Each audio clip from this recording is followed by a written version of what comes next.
You followed the script. You did everything you were told to do. Get the degree, get the job, find a partner, buy a house, raise kids, save for the future. For 20 years, you climbed this mountain, driven by the promise that once you reach a certain point, 40, 45, or 50, you would finally feel like you had arrived. You expected a sense of victory, or at the very least, a sense of relief. But now that you are here, looking at the view you worked so hard for, you don't feel victorious. You feel tired. There's a strange heaviness in your chest that you can't quite explain. On paper, your life looks successful. You have stability. You have comfort. Yet inside, a quiet question wakes you up at 3 a.m. Is this it? Is this all there is? If you feel this way, know this: you are not ungrateful. You are not broken. And you are not alone. What you are experiencing is not a crisis. It is an awakening, and the ancient philosophers knew this moment would come. Psychologists often talk about the U-curve of happiness. Research shows that happiness is usually high when we are young, drops to its lowest point in our mid-40s, and then slowly rises again later in life. Many of us are standing at the bottom of that curve right now. But why?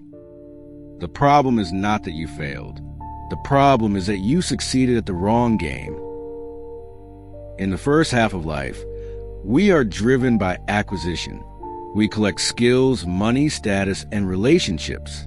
We build and accumulate. We believe that if we add just one more thing, a better car, a renovated kitchen, a promotion, our anxiety will finally disappear. But by the time you reach 40, something becomes clear. The finish line keeps moving. Acquisition does not solve the inner problem. You may have the house, yet the worry remains. You may have a family, yet you also carry the fear of losing them. At the same time, you are carrying heavy responsibilities, aging parents, growing children, and a career that demands more energy, just as your body begins to have less. You feel squeezed from all sides. This stage of life is often called the sandwich generation. But the pressure is not only external, it is also philosophical. It is the tension between who you are and who you thought you would become. So how do we ease this tension? We don't need a new car. We don't need drastic changes. We need a new way of thinking. So, how do we find peace when the ground beneath us feels unstable? The ancient philosophers didn't tell us to think positive. Instead, they taught us to understand how suffering works. To explain this, the Stoics use a powerful metaphor: the archer. Imagine you are an archer. You have trained for years. You use the best bow you can find. You choose the straightest arrow. You aim carefully and pull the string back with full focus. Up to this moment, everything is under your control. This is your preparation. This is your effort. But the moment you release the string, the arrow is no longer in your hands. A sudden gust of wind can push it off course. The target may move. Something unexpected may get in the way. This is the painful truth of midlife.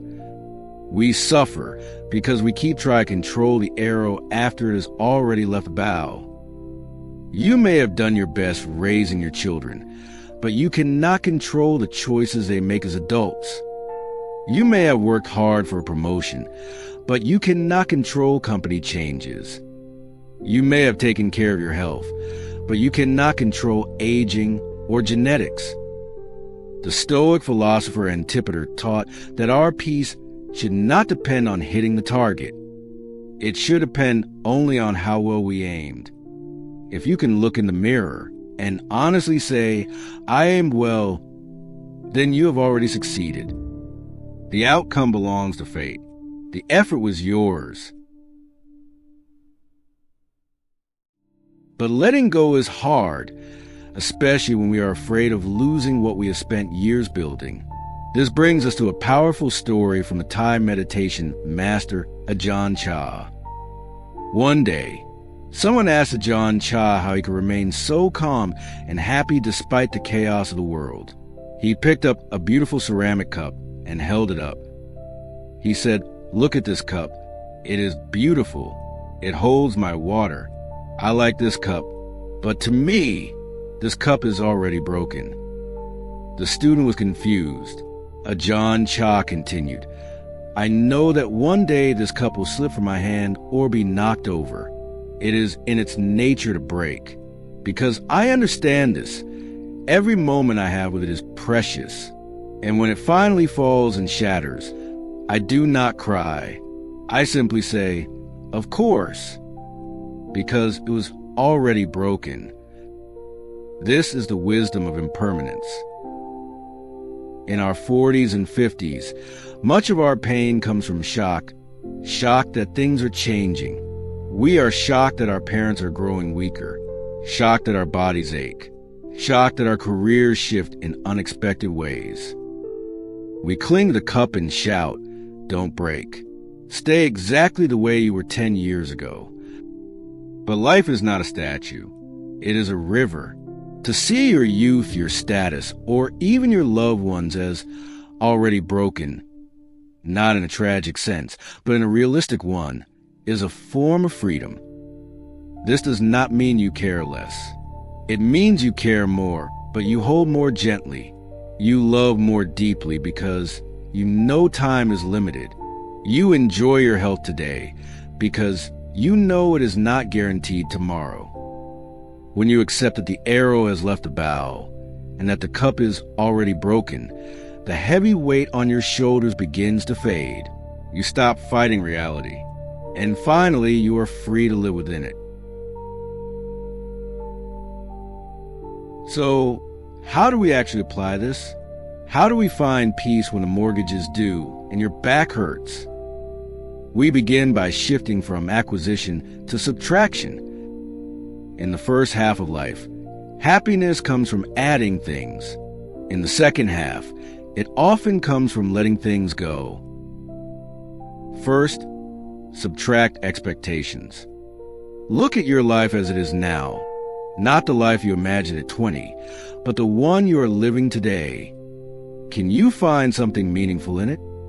Maybe your career has plateaued. That's okay. It may simply mean you no longer need to keep climbing. You can focus on doing your work well. You can find quiet mastery in routine. You can stop trying to prove yourself to people who don't truly matter. Second, practice detached love. This is especially for parents. Your children are growing up. They will make mistakes. Your instinct is to step in, fix everything, and control their path. But from a Stoic view, your children belong to themselves. Your role is not to design their future, but to be a safe place they can return to. When you release the need to control their outcomes, your relationship becomes lighter. It turns into a connection, not management. Third, befriend the present moment. In your 40s, 50s, or 60s, it is easy to live in the past, replaying the good old days, or in the future, worrying about health or retirement. But life only exists right now. Tomorrow morning, when you drink your coffee, just drink the coffee. Don't scroll. Don't plan. Feel the warmth of the cup. Taste it fully. The Stoics remind us that this moment is the only thing we truly own. Don't lose it by worrying about what comes next. There's a concept called the second mountain. The first mountain is about success, ego, and building a life. You climbed it. You worked hard. You did well. Now, you are standing at the foot of the second mountain. This climb is no longer about being seen, but about truly seeing. It is not about success, but about meaning. It is about connection, kindness, and inner peace. Life after 40 feels harder because the old tools no longer work here. The ambition that once pushed you forward now feels heavy. On this mountain, you set down the armor of achievement and pick up the walking stick of acceptance. The pace is slower, the path is quieter, but the air is clearer. And the view, it is beautiful if you pause long enough to notice it. You have done enough. You are enough. Take a breath, let go of the rock, and allow the river to carry you home. Thank you for spending this moment in reflection. If this video brought you clarity or peace, please like and subscribe to support the channel. May you find gentle ways to return to awareness and live with a calmer mind. Thank you for watching Daily Wisdom Light.